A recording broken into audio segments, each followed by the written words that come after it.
On passe en cuisine. Et pour cuisiner les œufs, on a fait appel à Charles Bruneval. Il officie dans les cuisines de la Griotte, l'un des nouveaux restaurants lillois d'Éric Delerue. Et Charles nous propose aujourd'hui une recette à la fois simple mais très précise, un œuf parfait.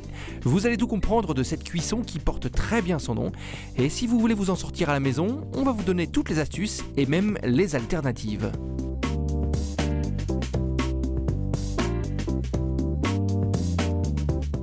Alors Charles, qu'est-ce qu'on appelle un œuf parfait? Donc l'œuf parfait, c'est un œuf toujours sur la cuisson, la texture. C'est un œuf qui va être coulant, qui va être très onctueux dans la préparation. Voilà, c'est ce qu'on va proposer aujourd'hui dans notre velouté de champignons. Super. Alors un œuf parfait, c'est peut-être un peu compliqué à faire à la maison, mais si on voulait le faire, est-ce qu'il y a une astuce ou sinon par contre pour le remplacer par exemple? Oui, bien sûr. Après, ça se rapproche fortement de l'œuf poché qu'on peut faire plus facilement à la maison dans un bain d'eau chaude avec du vinaigre, qui va être le jaune enrobé du blanc et qui permettra d'avoir un œuf également coulant. D'accord, donc on a de l'eau, un petit peu de vinaigre et on fait cuire l'œuf dedans, on le casse dedans directement dans l'eau. Avec un effet de tourbillon qui permet au jaune, au blanc d'enrober le jaune. Et ça combien de temps de cuisson? Ça c'est très rapide, l'œuf poché, on le plonge une dizaine de secondes, le temps que le blanc recouvre complètement le jaune. Parfait, donc voilà une bonne astuce. Pour garder le jaune vraiment coulant, c'est la clé du plat.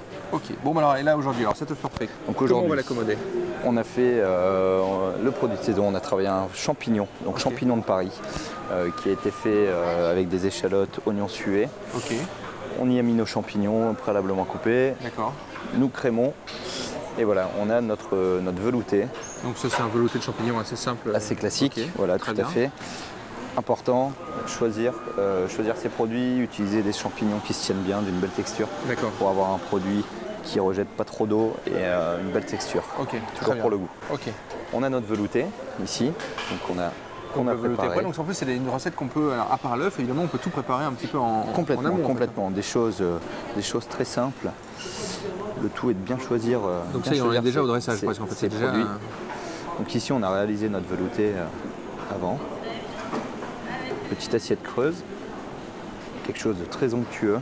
Il faut servir bien chaud. On sort maintenant l'œuf de l'eau. Il vient d'y passer 1h30 à 63 degrés précisément. C'est à cette température que le blanc commence à coaguler et que le jaune reste coulant. Vous pouvez vous lancer à la maison et on peut même essayer de le faire au four. Sinon, pour faire plus simple et plus rapide, un œuf poché et c'est parfait. Sa texture coulante et onctueuse.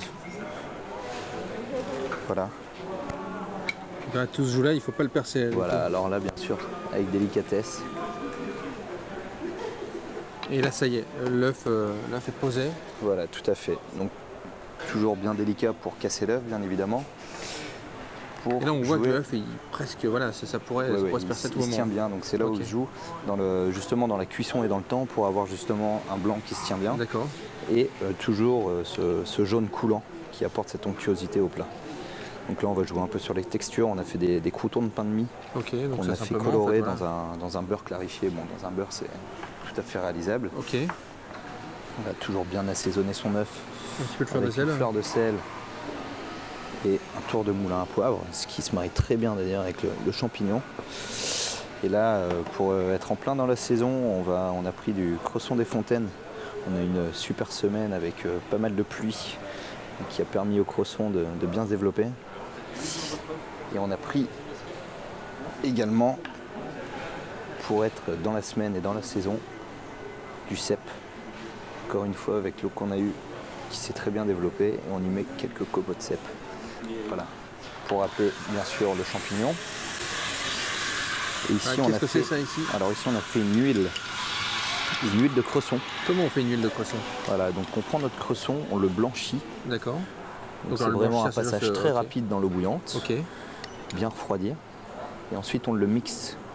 Voilà, avec notre huile, qu'on assaisonne bien évidemment. Une huile vierge? Une huile neutre.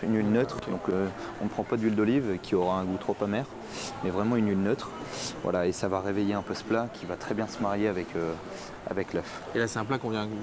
là, c'est un plat en générosité. Il ne faut pas hésiter à prendre l'ensemble, vraiment tout prendre ensemble. Et voilà. Bon, parfait, merci beaucoup. Avec plaisir, Maxime.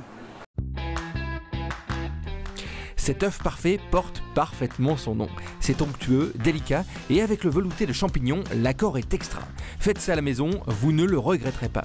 pour revoir toutes les astuces et conseils de Charles et retrouver l'adresse de son restaurant La Griotte, vous connaissez le chemin, weo.fr.